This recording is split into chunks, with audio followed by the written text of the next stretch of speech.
Right then, welcome back to the channel. Tomorrow night, United are back in action, and this time it is against Omonia again, like last weekend. Omonia have now lost all three of their matches in Europa League, and they're gonna want to try and save face, at least to some degree, in my opinion. They've conceded at least two in all of those games. Obviously, we beat them 3-2 in the reverse fixture. Made it look more like hard work than it really needed to be. They're currently sixth in the Cypriot League. They've also lost 1-0 this last weekend, so it ain't going great for them at the moment. Now, we saw a little bit of how they're going to line up under Neil Lennon in the last game, so I'm only going to briefly touch on this, but we should realise now they play with a 5-3-2. They're going to try and sit and soak up pressure and then try and hit us on the counter through their admittedly capable, pacey forwards. When they attack, they get very adventurous. They do like to try and get more bodies into the box. Both of their wing-backs go high and wide as outlets.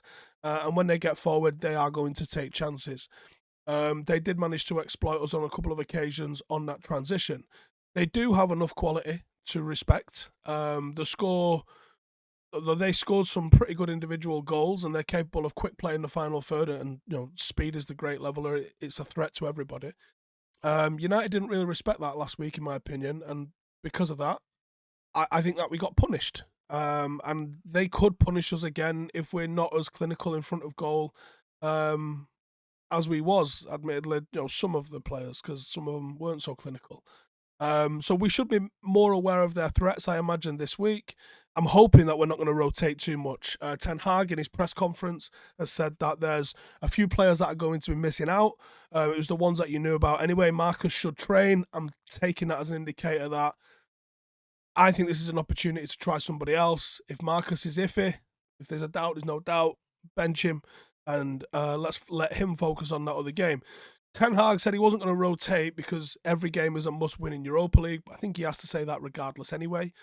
So I'm expecting a fairly strong United side, but I do expect that there will be some changes. I mean, their best player, we saw it last week, Bruno Philippe, caused us problems in behind, was unlucky not to get on the score sheet. He is their top scorer this season. He's got 5 goals and a handful of assists. Electric 1v1, and that's the problem. He could cause us all sorts of problems on his own. Quick, low centre of gravity, great dribbler, can go either side, and a player that's going to want to showcase what he can do on the big stage, on the pitch at Old Trafford under the lights. So someone's got to get a grip of him. Now, for United, Ten Hag has said he's not going to rotate too much, and I don't think he has to rotate too much or is even capable of rotating too much, but I do anticipate at least one rotation coming in. Or what I would consider rotation coming anyway. I think it's going to be Malacia, Martinez, Lindelof, and Delo. I know Luke Shaw's coming in and look good, but I don't think he's ready to just call it quits on Malacia just yet. And I think he'll be given another opportunity in what's seen as a bit more of an easier game, and maybe he prefers Luke Shaw over at the weekend. In midfield, I'm going with Casemiro and Fred. Casemiro at the weekend cemented himself as a starter, but McTominay is going to be unavailable at the weekend due to a one-match ban. So I also wouldn't be shocked to see Casemiro and McTominay. I do believe Eriksen needs a night off, or at least starting from the bench and see how the game goes. Casemiro and Fred, obviously they've got a relationship from international football. It might be an interesting dynamic that he wants to test out, especially with Bruno. Then you've got an entire Portuguese-speaking midfield ahead of them. I was going to say widers then. Wingers and wide areas. Anthony on the right-hand side, and I think Sancho gets the nod on the left-hand side. Also wouldn't be surprised to see Elanga. But I think it's Sancho gets the nod on the left-hand side with Cristiano Ronaldo up front. Hopefully he can add to his tally as well. That's the 11 that I'm thinking I'm going to go with for United. And in this instance, match winner for United, it's got to be Cristiano Ronaldo. I thought he had a very good game against Everton at the weekend, and I thought his runs off the ball were creating space for others. He's got to continue to do that, but he's got to get his shooting boots on. Really didn't take him with him to Cyprus last week. If he gets his shooting boots on, he could get a couple against these. And I think that's one of the major things that he's got to bring this week. And how do we beat them? It's going to have to be using pace, which I know you're going, you've just picked Sancho and Ronaldo. Yeah, mainly because there's not really a hell of a lot of other options. Rashford's pace and directness absolutely destroyed them last week, and that's why I said I wouldn't be surprised to see Alanga featured. And that's why I think that you've got to. That's why I think there's going to be some rotation. I actually think the pace of Fred through the centre could be something that could be utilised. They lack speed in their fullbacks. I would want to see Anthony continue developing what he's been doing in the United shirt and actually start beating a man now. I think this is the game for it. Anthony and Sancho were very one-dimensional last week, not being direct enough. And I think that's something that both of them need to get into their game. So this is an opportunity for them to go and do that. Like I said, Alanga could be an option if Ten Hag doesn't fancy either of those to do the job, or he might even revert Sancho over to the right-hand side and give Alanga a go from the left. As I sort of mentioned with Ronaldo, ruthlessness. Score early, quieten down any travelling fans that have come, make them nervous because we know that they concede a lot of goals, and make them forget about making it a contest.